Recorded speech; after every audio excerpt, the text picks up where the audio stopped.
Hey everyone, आज दशहरा है और हम निकल गए हैं मामी के घर।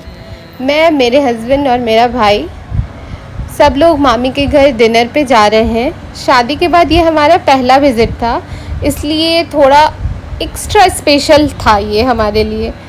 रास्ते में होने लगी थी तेज़ बारिश, तो हमें लगा कि कहीं ट्रैफिक तो नहीं हो जाएगी बहुत, बट भगवान की दया से हम लोग टाइम से पहुंच गए, कोई ट्रैफिक नहीं हुई। और पहुंचते ही मामी ने हमारा किया वार्म वेलकम, जो कि दिल को बहुत अच्छा लगा और दिल से भी बहुत अच्छा लगा।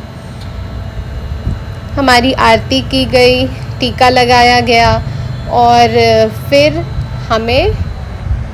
हमने एंट्री ली घर में।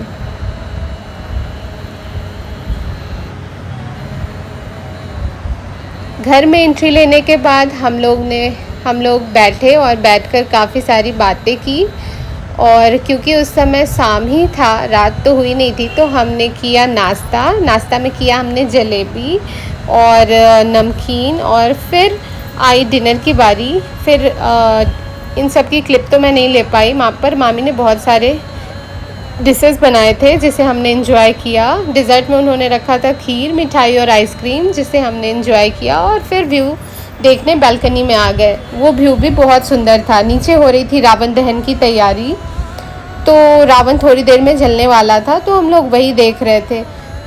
फिर हो गया टाइम हमारे घर आने का, तो हम लोग खोइछा लेने के लिए मामी ने बुला लिया, क्योंकि खोइछा भी एक बिहार का एक पुराना और इमोशनल रस्म होता है, जो बेटी की विदाई के वक्त दिया जाता है। तो ये वही हो रहा है और बोला जा रहा है कि अब इस बार के बाद से आना जाना शुरू हुआ ऑफिशियल रूप से, तो वही किया जा रहा है। ये जो होता है ना, इसमें होता है ना कि बताया जाता है ना कि बेटी की याद हमेशा घर में रहेगी और उसका प्यार और कनेक्शन कभी कम नहीं होगा, इसीलिए ये खोइछा दिया जाता है। ठीक है, तो इसमें धान, धनिया और क्या देते हैं, चावल, जीरा, ये सब दिया जाता है। और देने के बाद तब विदाई दी जाती है। तो ये वही हुआ। मामी, ये बड़ी वाली मामी मेरी खोइछा दे रही हैं। इधर मौसी थी, उन्होंने भी गोड़ लगाई और ये सब वाली जो रस्में होती हैं सब ने वही की। और फिर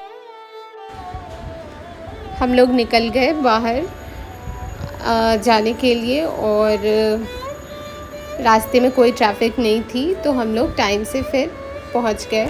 ये था हमारे आज का वीडियो। मिलते हैं आपसे कल। See you tomorrow. Bye bye.